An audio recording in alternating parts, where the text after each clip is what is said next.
gitu terus. Kamu akhir-akhir ini kelihatan lebih berisi. Kamu hamil? Kenapa, Bu? Selamat datang kembali, para pecinta horor atmosferik. Setelah penantian panjang, sekuel dari film horor yang sukses besar, Kafir Bersekutu dengan Setan, akhirnya tiba. Kita bicara tentang Kafir, Gerbang Sukma, yang dijadwalkan tayang pada 2026. Bukan sekedar horor biasa, film ini membawa warisan ketegangan dan kengerian yang mendalam.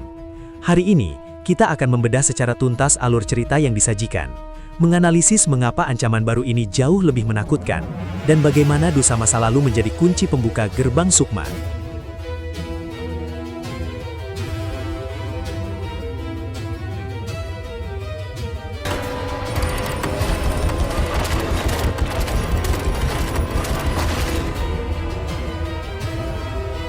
Film pertama meninggalkan luka yang dalam, terutama kematian tragis Herman akibat santet. 8 tahun telah berlalu, sebuah rentang waktu yang signifikan. Keluarga Sri, yang diperankan brilian oleh Putri Ayudhya, bersama anak-anaknya, Dina dan Andi, telah mencoba membangun kembali fondasi hidup mereka. Ini adalah fase ketenangan yang rapuh. Secara naratif, Azhar Kinoy Lubis menempatkan kita pada ilusi keselamatan, membuat kita percaya bahwa trauma telah mereda. Namun, dalam horor, kedamaian hanyalah jeda sebelum badai yang lebih besar. Analisis mendalam menunjukkan bahwa rentang 8 tahun ini adalah periode inkubasi, di mana energi negatif dari ilmu hitam tidak pernah benar-benar mati, hanya tertidur, menunggu momen kelemahan keluarga Sri untuk menyerang kembali. Ini adalah representasi psikologis dari trauma yang ditekan. Fokus utama kita adalah pada konsekuensi dan dendam. Meskipun Herman telah tiada, energi gelap yang dilepaskan 8 tahun lalu tidak pernah benar-benar hilang. Ia hanya menunggu waktu. Deskripsi plot menyebutkan teror yang kembali mengancam, dan dendam 8 tahun lalu masih menghantui. Ini menunjukkan bahwa film ini tidak hanya berurusan dengan entitas baru, tetapi dengan kelanjutan konflik spiritual yang belum tuntas. Ini adalah pertarungan melawan karma yang diwariskan. Intensitas gangguan yang dialami keluarga Sri kali ini digambarkan sebagai misterius yang semakin intens, menandakan peningkatan level ancaman dari entitas yang kini mungkin lebih kuat atau lebih berani. Ini adalah strategi penceritaan yang efektif, membangun ketegangan perlahan sebelum meledak. Menariknya, Dina dan Andi kini sudah dewasa, bahkan Andi sudah menikah dengan Rani. Kehidupan normal yang mereka coba jalani adalah kontras sempurna dengan kekejaman yang akan datang. Gangguan misterius yang semakin intens mulai meretakkan fasad kehidupan mereka. Ini bukan lagi serangan sporadis, melainkan serangan yang terencana, membuka kembali pintu-pintu masa lalu yang selama ini tertutup rapat. Ini adalah strategi penceritaan yang efektif, membangun ketegangan perlahan sebelum meledak. Kehadiran Rani, menantu baru, juga menambah lapisan konflik. Ia adalah orang luar yang tiba-tiba harus menghadapi kengerian keluarga barunya, meningkatkan rasa isolasi dan ketidakpercayaan dalam rumah tangga. Lalu datanglah pemicu utama. Ketenangan Sri terusik oleh kabar dari kampung halaman. Ibunya sakit keras.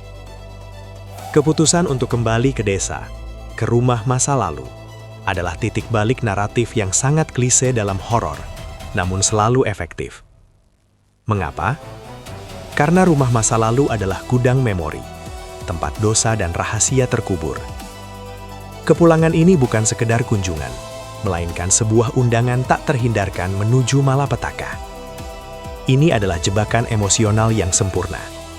Sri tidak bisa menolak panggilan kewajiban filial, padahal instingnya mungkin sudah menyadari bahaya yang mengintai di sana. Keputusan ini secara naratif memindahkan keluarga dari lingkungan aman, atau setidaknya terkendali, kembali ke pusat konflik spiritual. Perjalanan pulang ini adalah babak baru. Mereka berharap menjenguk ibu, tetapi justru disambut oleh pertanda-pertanda malapetaka yang tak terduga. Ini mengindikasikan bahwa desa itu sendiri telah berubah. Atau lebih tepatnya, esensi gelapnya kini lebih aktif.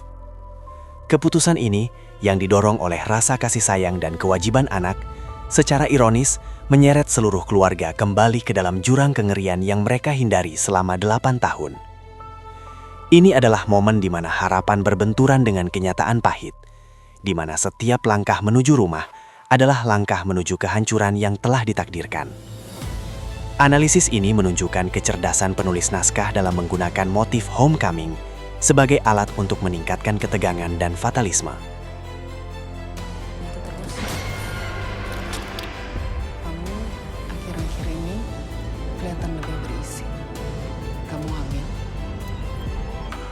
Apa sampean yakin semuanya sudah selesai?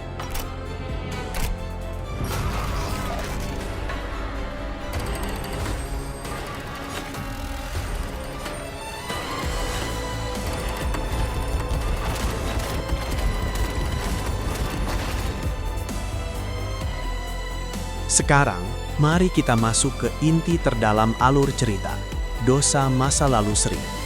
Ini adalah elemen yang memberikan bobot tematik dan moral pada sequel ini. Jika film pertama adalah tentang akibat santet, film kedua ini tampaknya berfokus pada akar dari santet itu. Sri menyimpan rahasia kelam, sebuah dosa yang ia kubur. Rahasia ini adalah kunci yang membuka kembali gerbang sukma yang seharusnya tertutup selamanya. Pertanyaannya adalah, dosa apakah itu? Apakah Sri terlibat dalam praktik ilmu hitam di masa mudanya? Konflik ini menyeret seluruh keluarganya ke dalam pusaran ilmu hitam. Ini bukan lagi hanya tentang Sri. Sekarang ada Dina, Andi, dan Rani. Dengan Andi yang sudah menikah, Rani menjadi karakter baru yang tidak memiliki trauma langsung dari kejadian 8 tahun lalu. Namun kini terpaksa menanggung beban karma keluarga suaminya. Ini menambah lapisan drama dan kerentanan. Bagaimana mereka yang polos akan bereaksi terhadap kekuatan gelap yang diwariskan ini? Taruhan terbesarnya adalah persatuan keluarga. Mampukah mereka melindungi satu sama lain dari bahaya yang mengancam keselamatan mereka? Ataukah rahasia Sri akan merobek mereka dari dalam?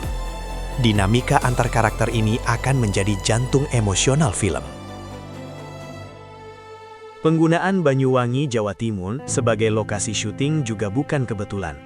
Banyuwangi dikenal kaya akan budaya mistis dan cerita rakyat, memberikan latar belakang yang otentik dan mencekam. Lokasi syuting yang spesifik ini menambah bobot kedaerahan pada elemen ilmu hitam yang diangkat, menjadikannya lebih relevan dan mengerikan bagi penonton Indonesia. Ini adalah keputusan strategis untuk memperkuat atmosfer film, memastikan bahwa kengerian yang disajikan terasa lokal dan nyata. Secara keseluruhan, alur cerita Kafir Gerbang Sukma membangun sequel yang lebih ambisius. Ia tidak hanya mengulang formula lama, tetapi menggali lebih dalam ke akar trauma keluarga Sri, menghubungkannya dengan rahasia yang tersembunyi. Ini adalah kisah tentang warisan dosa, pengkhianatan spiritual, dan pertarungan untuk menyelamatkan Sukma. Gerbang Sukma telah terbuka, dan kita siap menyaksikan bagaimana keluarga Sri menghadapi harga dari masa lalu yang tak terhindarkan. Ini adalah film horor yang wajib ditonton bagi penggemar genre mistis dan thriller di Indonesia. Jangan sampai terlewatkan. Sri, kemanapun kau pergi, iblis akan selalu mencarimu.